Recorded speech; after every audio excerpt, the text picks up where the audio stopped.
Hello everyone, welcome to Zero Effort Game Reviews, where I review video games with zero editing, zero effort, and zero of the qualifications. Outside the fact that I actually goddamn finish him. Not completionist, because not fucking crazy. But I do finish him. And kind of usually test the end game content or Google kind of what the end game content is. Regardless, outside the point, today I'm talking about Hotline Miami 2. Now I want to fucking address the elephant in the room. This game has a massive amount of controversy, and when it came out, it was hated on, and they kind of did deserve some of it. Not like okay. I want to really fucking clarify. Hating on a game, not liking the game is fair. Giving death threats to a game developer or any person in general, you're a fucking scumbag. All the people that did that sort of shit, fuck them right off. Go jump off a cliff. Fucking hell. They spend time and effort making a fucking video game to like please and make everyone happy and have a cool experience, and then you just gotta go fucking shit in their faces. Anyone that does that sort of shit, go fuck yourself. You're a degenerate. Anyways, going back into it. Of recent years, Hotline Miami has a resurgence. Like I started getting interested in to play this game again because I saw like a review about an interview with the two developers, and I want to say, Jonathan and Dennis. Yeah, I think it was Dennis and Jonathan. It's a Den Nation. Yeah, you guys made a. Well, I'll just go into the fucking review. Hotline Hotline Miami 1 and 2, I would basically kind of compare you when you review Lord of the Rings, you don't really review 1, 2, and 3 separately. You review them together as a package. I didn't realize this while I got into this series, that I thought that I could review 1 and 2 separately. And although I will do like today's review will be about 2, at the end I will functionally just be giving the rating that I have for them together as a collective. Because the story is so tied in together that it's kind of impossible to not commentate on both of them simultaneously. It's functionally a duology. It really is a duology. I didn't know what I was expecting when I went into it, but yeah, it's a duology. So yeah, visual and art direction, nothing much has changed. Um, at first I always thought that the pixel art like was kind of meh. I realized that the guy basically had no. He was Dennis, had no pixel artistry before, and he just Jonathan was like, "Yo, I'll do the coding, but you got to do the art." He's like, "Okay," and he just like jumped into it. And for that, like honestly, he did a pretty good job. And although like it's not the highest quality, there is like a charm to it, and the fact that the art direction of where they're trying to go with like grotesque, the grotesqueness of the violence and everything like that. Honestly, they nail it. It's one of those games that I would play this 10, 20 years down the line and not bat a single eyelash at like the graphics. Because, it's not about the graphics. The art direction itself is really, really good. So yeah, 10 out of 10 for that shit. Weirdly enough, yeah, I'd say that it's like, I'm like anyone that's watching is just like, hey, you don't like, you very seldomly, you just get 10, 5, or 0. I'm like, bruh, the scale means fuck all. Stories and characters. This is where shit gets fucking wacky. This series is just a meta commentary about, I believe, violence within media, primarily in video games. And in 1, it was the primary focus, and in 2, it's a commentary on how people received, I feel, the violence in the video game. Like some people try to seek a purpose within it. Some people just didn't give a shit and just wanted to kill stuff. And then when people addressed, doesn't that make you a violent person? Like, well, fuck you. And like, the pig-headed actor dude, like I feel like he's just like a representation of the type of people that just want to do violent acts, but it's like, hey, I'm not actually doing violent acts. It's just a movie, bro. And then there's the writer people, or like the people that just really fucking love the story and try to find meaning and purpose in every little thing. And then I think the chicken head. I'm guessing the chicken head is the voice of like Jonathan and Dennis.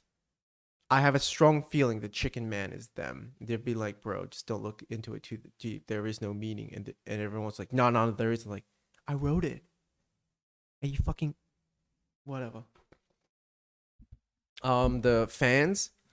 Here is where I don't know if it's actually commentating on video games and violence or like because honestly, it kind of a lot of that shit kind of reminded me of like modern day America. Although this game came out like what 10 years ago, about people thinking that they are patriotic and that they truly believe and understand like, oh, like Russians are evil or this is evil and that's why we act, and like the fans and the patriot like that's trying to copy Jacket, not realizing that Jacket's a completely fucked individual, and then realizing his backstory that he fought in the fucking war in Hawaii or whatever, killing people in like en masse for like a pointless war, and that he's just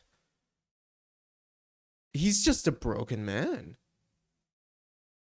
doing fucked up shit because he just doesn't have a sense of direction. And then these copycat killers or copycat like vigilantes coming in thinking that they're doing God's great will or like, helping their nation become better by killing the scumbags of the world. And just seeing how fucking pointless and stupid they are, I feel like it's making fun of those type of people. It legitimately felt like they were like making fun of Proud Boys and all that sort of stuff. Because like, yeah, we're fighting for our nation. It's like, no, you're not. You're just causing that. Which this game did really make me like reconsider what vigilantism and all that sort of stuff actually does take on.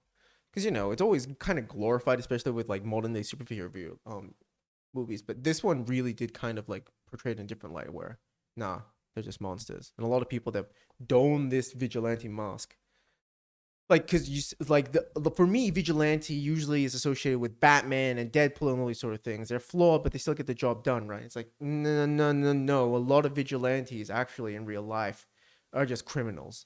They're finding like a fucking excuse to copy something and then get their 5 minutes of fame or 15 minutes of fame online, or like, yeah, it was a cool like different view of vigilantism. I thought it was really cool. And then like the gang stuff, and honestly, the end sequence was a fucking trip. That the boss just, I think he took a fuck ton of pills and then just went through his entire organization and just murdered everyone, and then just kind of walked off somewhere into oblivion. Or does he die? I don't know. This story is just like bits and pieces here or there. It flips you between. It's memento as shit. It's like flips you into the future and then into the present and then into the past, and you're trying to jigsaw puzzle all these things together. Just commentary on this and that and that, and they all kind of tie in together, but at the same time they don't. And even like the director, like the chicken head dude, is just like, don't look too deep into it. It just is, and everyone's just nah. But it definitely is like, bro. So, you know what? I'm gonna take their fucking word for it. It was an experience. Some of the commentary, the meta commentary, I believe, about video game violence and yeah, just violence in general and the nature of it at the end, well, like it literally just results in nuclear war where everyone fucking dies, and they're like, ah, shit, am I fucked? No, the entire world's fucked.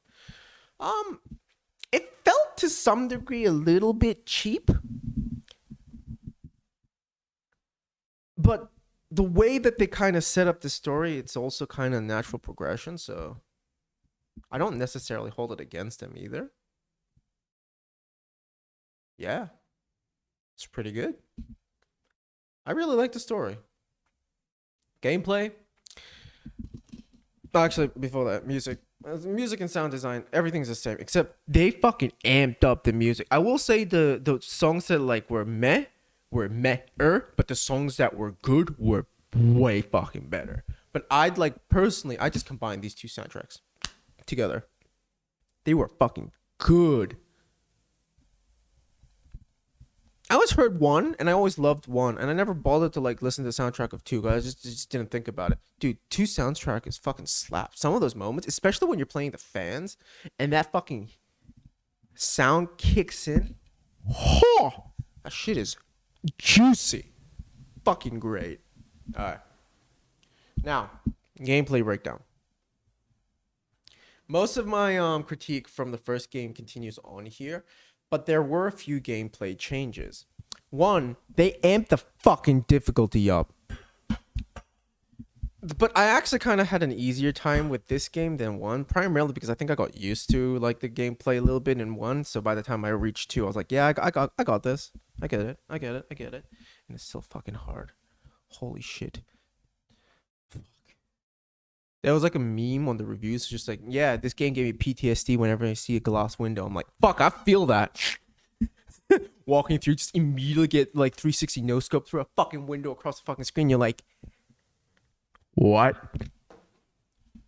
Listening to the director's commentary, they basically said, hey, we played this game at like half speed and then like we just up doubled it and then like just released it. I'm like, why? Why do you do that? And in retrospect, like, yeah, like instead of like doing a hard mode, we should have just like made this the hard mode and released an easy mode. Or, like, you know, made it like slower or like easier. And I was like, remove some windows, less soldiers, and I'm like, yeah, you really should. Like, I think the game is fucking dope. It takes it out of you. It's both fucking amazing fun and so fucking stressful. Like, I'll play this again. I'm a very empathetic, emotional person, and the commentary in number one made me feel like a complete monster. And by two, the game broke me. And it was like, look, if I'm gonna fucking kill everything, might as well just revel in the violence, right? While the bass is boosting. And I had some fun. I had some good fun shooting some dogs and shotgunning people. I hate the fact that samurai dudes or roided up dudes can't be shot and you have to literally use a melee weapon. I don't know why, but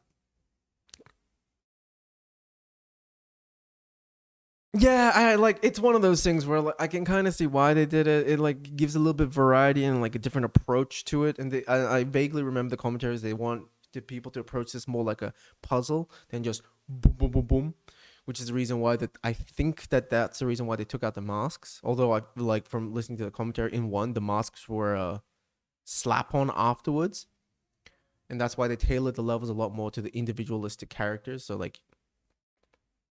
And that's why with the storylines it came into play.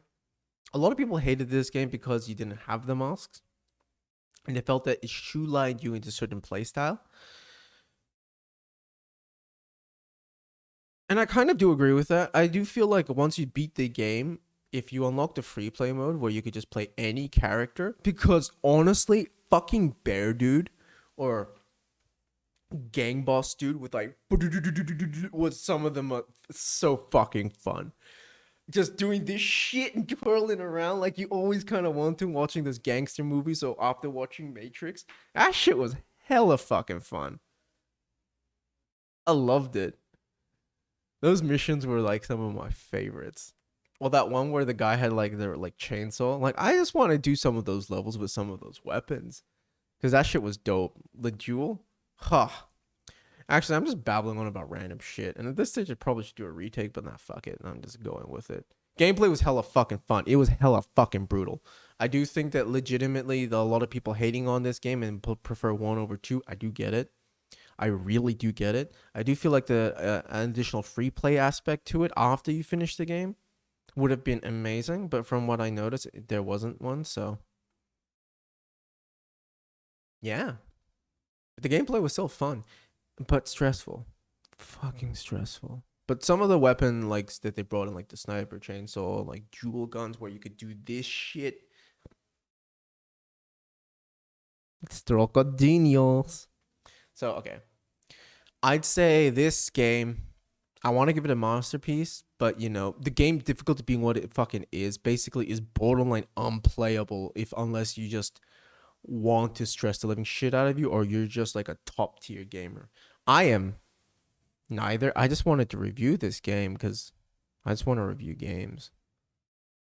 And this game was fucking dope, but I can't give it a masterpiece. But if you combine 1 and 2 together, The duology is a masterpiece. When people said this is like a misunderstood masterpiece, I fully fucking agree. There is a difficulty scaling problem. If someone modded like the difficulty down like 1 or 2 down notches, I play this fucking game on repeat. I just don't hate myself enough to sink in 1,000 hours to remember fucking like weapon patterns and shit like that. Because I've watched some of the speedrunners play this game and that shit is insane. Those guys like play this game religiously for 1,000 to 2,000 fucking hours and they still die to random shit all the time. And I'm like, bro, fuck that. This game's fun, but not that fun. Okay. 1 was great. 2 was also great. They were great for different reasons. Mostly because the gameplay is fucking hella fun, but they're stressful as hell. 2, just the story amped up, the music amped up, art direction was the same, but the gameplay in some aspects they amped up, but they also took away player freedom, which I didn't like. The individual storylines mixed in with the characters and the vibes, I feel like in each of the levels were really, really good. Mob placement and all these sort of things, still top notch. Level design overall was really, really fucking fun and good. Difficulty, guys. Difficulty. Fucking play test a game at the actual set speed before you release it, fuck's sakes. Outside of that, the two of them together, masterpiece. You guys did something amazing. Honestly, it's like heartwarming to see. And I feel so bad like hearing you guys like talk about how you got trashed so much after 2's release, because you guys did not deserve the trash you received. Because you guys made a good game. I could see and feel the heart in it. There were bugs here and there, but you know, that's just fucking coding in general. Yeah. Duology masterpiece. 2 separately, they're fucking great games. Thumbs up. I thought I was going to like, you know, stop playing video games because of violence, and then I realized the base boosted violence was so fucking fun. I'm coming back to massacre more Colombians and Russians. Ah! So yeah. Good job, Dennis and Jonathan. I should probably Google whether or not it's Dennison, but you know what? Fuck it. You're from now on you're Dennison. I'm sorry.